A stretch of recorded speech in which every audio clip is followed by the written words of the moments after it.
জান্নাতে যেতে হলে রব্বুল কারীম সুবহানাহু ওয়া তাআলা অনেক পরীক্ষা আপনাদেরকে নেবেন। ওয়ালানাবলুওয়ান্নাকুম বিশাইইম মিনাল খাউফি ওয়াল জুউ ওয়া নাকসিম মিনাল আমওয়ালি ওয়াল আনফুসি ওয়াস সামারাত ওয়া বাশশিরিস সাবিরিন।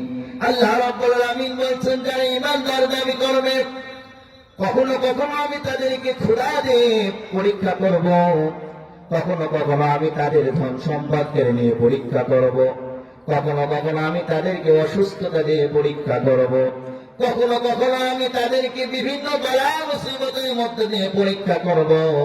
এই পরীক্ষায় যারা আল্লাহর উপর তাওয়াক্কুল করবে, যারা আল্লাহর উপরে ধৈর্য ধারণ করে এই বিশ্বাসের উপর অটল থাকবে, আল্লাহ রাব্বুল আলামিন ঘোষণা করেছেন দুনিয়াতেও আমি তাদেরকে সফলতা দান করব, আর আখিরাতেও আমাদের পুরস্কার দিবেন কে?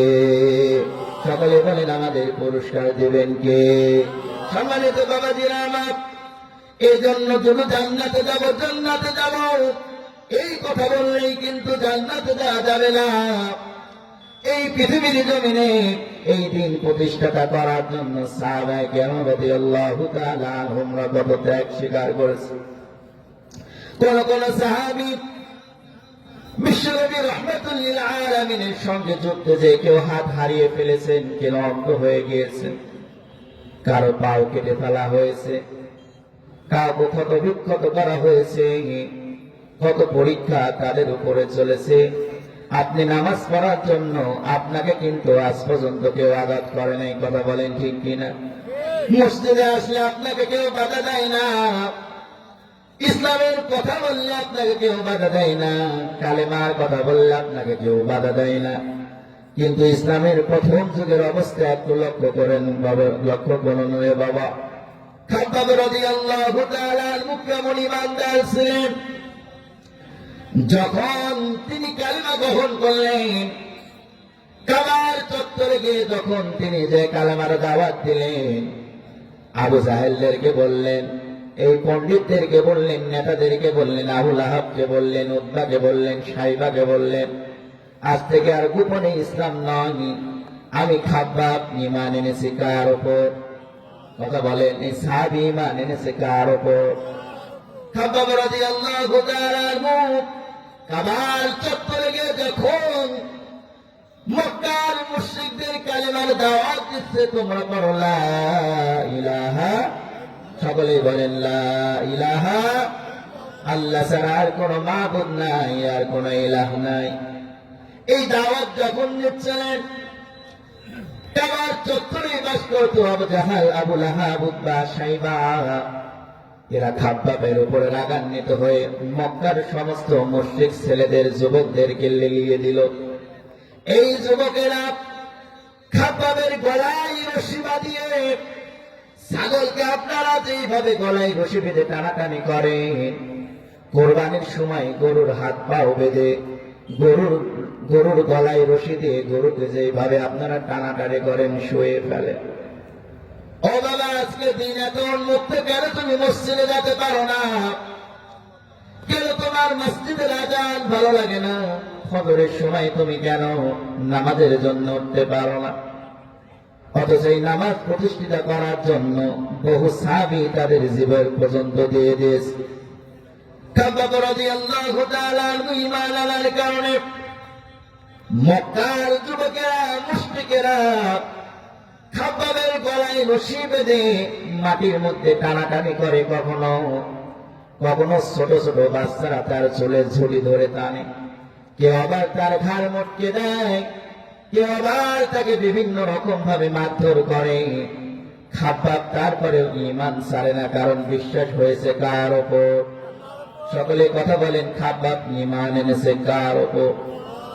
খাব্বাব রাদিয়াল্লাহু তাআলা আনহু যখন ঈমান ছাড়ে না, শেষ পর্যন্ত আবু জাহল, আবু লাহাব, উতবা, সাইবা চিন্তা করলো এইভাবে খাব্বাবের ঈমান থেকে বিচ্যুত করা যাবে না, এর থেকেও বেশি শাস্তি আমাদেরকে দিতে হবে।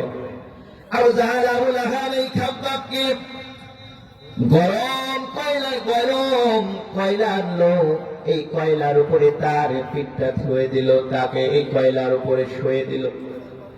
তার পিঠের নরম চামড়ার গোস্ত পট পট পট পট করে ফোটা শুরু করলো রে বাবা। এরপরও খাব্বাব ঈমান ছাড়ে না। খাব্বাব রাদিয়াল্লাহু তাআলা আনহু বলতেছেন, আবু জাহাল, আবু লাহাব, উতবা, শাইবা, তোমরা যতই জুলুম করো আর নির্যাতন করো, আমার জীবন যদি তোমরা শেষ করে ফেলো, আমি রবের কাছে আমার এই ক্ষত বিক্ষত শরীর নিয়ে চলে যাব, শাহাদাতের পেয়ালা আমি পান করব, তবু আমি ঈমান ছাড়ব না। আল্লাহু আকবার বলেন। আল্লাহ রাব্বুল আলামিন বলেন, ওয়াসারিউ ইলা মাগফিরাতিন মির রাব্বিকুম ওয়া জান্নাতিন আরদুহাস সামাওয়াতু ওয়াল আরদ উইদ্দাত লিল মুত্তাকিন।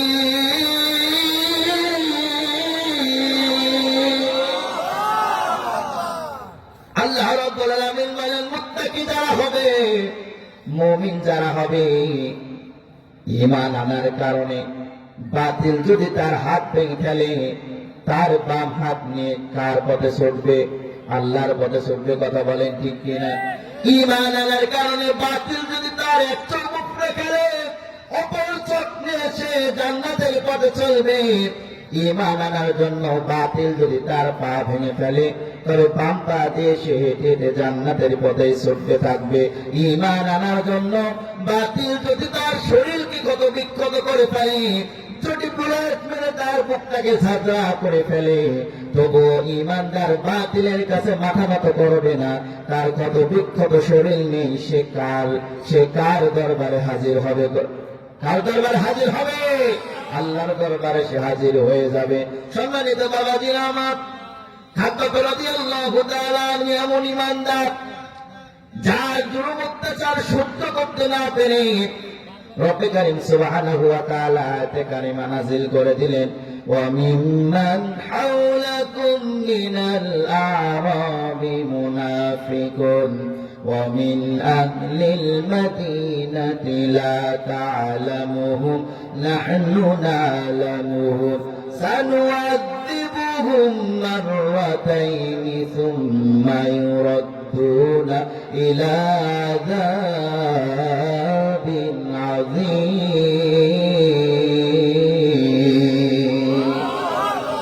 আল্লাহ রাব্বুল আলামিন বললেন, প্যারা হাবিব, আমি আল্লাহ রাব্বুল আলামিনের উপর ঈমান আনার কারণে মদিনার চতুর্পাশের মুনাফিকেরা তোমার সাথীদের যেভাবে অত্যাচার করেছে, আল্লাহ সব দেখেন কি দেখেন না?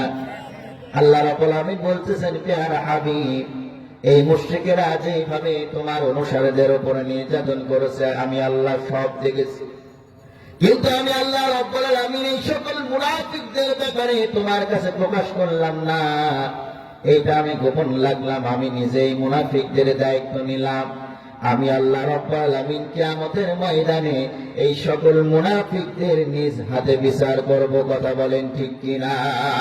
আজও যারা ইসলাম নিয়ে ষড়যন্ত্র করবে, কোরআন নিয়ে ষড়যন্ত্র করবে, ইসলামী আন্দোলনকে যারা বন্ধ করে দিতে চায়, এই পৃথিবীর জমিনে ইসলাম আছে, ইসলাম থাকবে। যারা ইসলাম নিয়ে ষড়যন্ত্র করবে, এই পৃথিবীর জমিন থেকে তারা বিরক্ত হয়ে যাবে, ধ্বংস হয়ে যাবে। কথা বলেন ঠিক কিনা? তার জ্যান্ত প্রমাণ হলো আবু জাহাল। কথা বলেন, তার জ্যান্ত প্রমাণ হলো আবু লাহাব, তার জ্যান্ত প্রমাণ হলো ফিরআউন, নমরুদ। ইসলাম আছে, কিয়ামত পর্যন্ত থাকবে। যারা বিরোধিতা করবে, আল্লাহ তাদেরকে এই পৃথিবীর জমিন থেকে লাঞ্ছিত বঞ্চিত করে, জাতির সামনে আল্লাহ তাদেরকে বঞ্চিত করে আল্লাহ পাক তাদের কিয়ামতের মাঠে তুলবেন। কথা বলেন ঠিক কিনা? যেদিন ইসলাম থাকবে না, পৃথিবী থাকবে, সেদিন পৃথিবী থাকবে না। সম্মানিত বাবাজিরা আমার, বিশ্বনবী রাহমাতুল লিল আলামিন এই সকল সাহাবীদের বিষয়ে বলতে গিয়ে বলেছেন, সাবধান, তোমরা আমার একজন সাহাবীকেও কোনো কালে মন্দ করবে না, তাদের ব্যাপারে নিয়ে তোমরা আলোচনা করবে না, যতক্ষণ না পর্যন্ত আমার এই সাহাবীদেরকে নিয়ে তোমরা ভালো কথা না বলবে, এদের ঈমানের সঙ্গে তোমাদের ঈমান যুক্ত না করবে, তোমরা যত বড় নামাজওয়ালা হও, যত বড় তাহাজ্জুদ গুজারওয়ালা হও, তোমরা যত বড় বুজুর্গ বান্দা হও না কেন, তোমাদের এক রাকাত তাহাজ্জুদ, তোমাদের এক রাকাত নামাজ, তোমাদের একটু রোজা আল্লাহ কবুল করবে না। কথা বলেন।